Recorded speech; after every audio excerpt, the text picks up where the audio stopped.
اگر تبدیلی کے سمندر کو دور سے بیٹھ کر دیکھا جائے تو اس میں ایسی چیزیں بھی تیرتی ہوئی نظر آتی ہیں جو دور سے خطرناک معلوم ہوتی ہیں، مگر جب تبدیلی کی لہر سر پر سے گزرتی ہے تو جو میکینزمز انہیں زندہ رکھے ہوئے ہوتے ہیں وہی ہمیں زندہ رکھنے کے لیے بھی ضروری ہو جاتے ہیں۔ دوسری لہر کے آنے سے پہلے خاندان ایک اہم انسٹیٹیوشن ہوا کرتا تھا۔ ایک زرعی معاشرے کے اندر یہ 3 ایسے اہم کام کرتا تھا جو کوئی اور ادارہ کرنے کی سکت نہیں رکھتا تھا۔ اولاد پیدا کرنا، اس اولاد کو خاندانی پیشے کی تربیت دینا، اور تربیت ختم ہونے کے بعد اس اولاد کو خاندانی پیشے میں ملازمت دینا۔ جب معاشروں سے انڈسٹریل ریولوشن دوسری لہر کی شکل میں آ کے ٹکرایا تو اس نے خاندان کو ناکارہ بنا کر رکھ دیا۔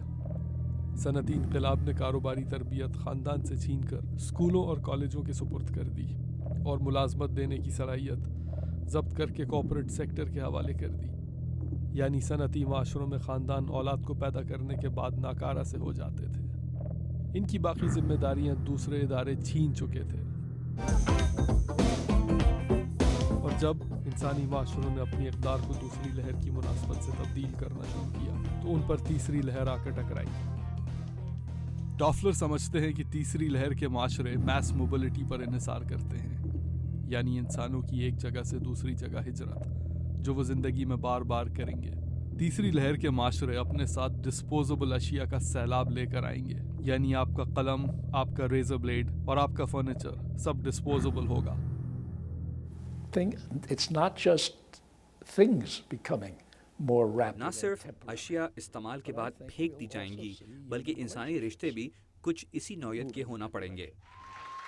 اور یہ کہتے ہیں کہ تیسری لہر کے ڈسپوزیبل معاشروں میں روایتی شادیاں اور روایتی خاندان ختم ہو جائیں گے، ان کی جگہ ڈسپوزیبل شادیاں اور ڈسپوزیبل خاندان شروع ہو جائیں گے۔ We may see marriages. ہمیں بہت سی شادیاں ایسی دیکھنے کو ملیں گی جو محدود مدت کے لیے ہوں گی، بہت سی دوسری اور تیسری شادیاں بھی ہوں گی۔ ہو سکتا ہے کہ یہ ساری شادیاں ایک ہی ملک میں محدود مدت کے لیے کی گئی ہوں۔ ان شادیوں کو شروع سے ہی محدود مدت کے لیے کیا گیا ہوگا۔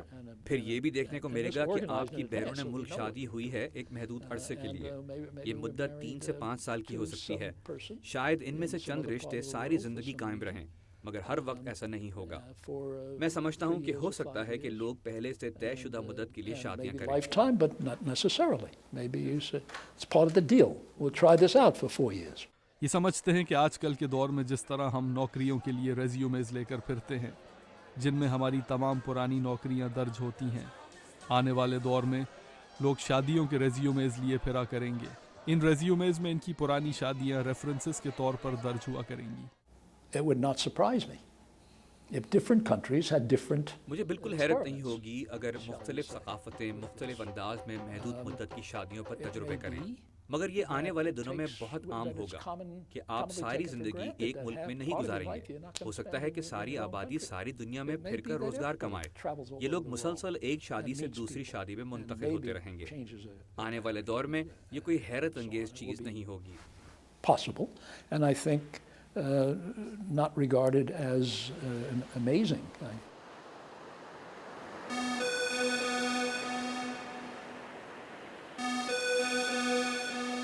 یہ ہے تیسری لہر کی موسیقی۔ اسے ٹیکنو کہا جاتا ہے۔ اس میں نہ تو ڈرم رول سنائی دیتی ہے نہ ہی لوہا لوہے سے ٹکراتا ہے۔ اس کی دھن ان آوازوں سے انسپائر ہوئی ہے جو انسان کمپیوٹر استعمال کرتے ہوئے سنتا ہے۔ یہ آواز ایک نئے دور کا اعلان کرتی ہے، ایک ایسا دور جس کے لیے نہ تو ہمارے اسکولوں نے ہمیں تیار کیا ہے اور نہ ہی ہمارے خاندانوں نے۔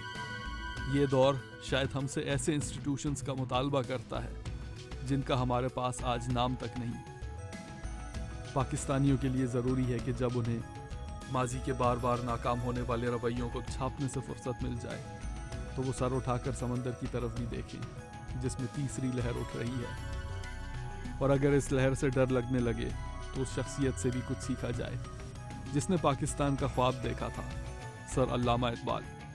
Reconstruction of religious thought in Islam میں علامہ اقبال لکھ کر گئے تھے، to have a succession of identical thoughts and feelings is to have no thoughts and feelings at all. Such is the lot of Muslim countries today. They are mechanically repeating old values. They are mechanically repeating old values. They are mechanically repeating old values. پھر مسلمانوں کے جمود سے بیزار آ کر بولے خدا تجھے کسی طوفان سے آشنا کر دے تیرے بحر کی موجوں میں اضطراب نہیں. یوں معلوم ہوتا ہے کہ علامہ کی دعا قبول ہو چکی ہے. تبدیلی کے سمندر میں تیسری لہر اٹھ رہی ہے اور امریکہ پر سے گزرنے کے بعد یہ آپ کے ساحلوں کی طرف بڑھ رہی ہے.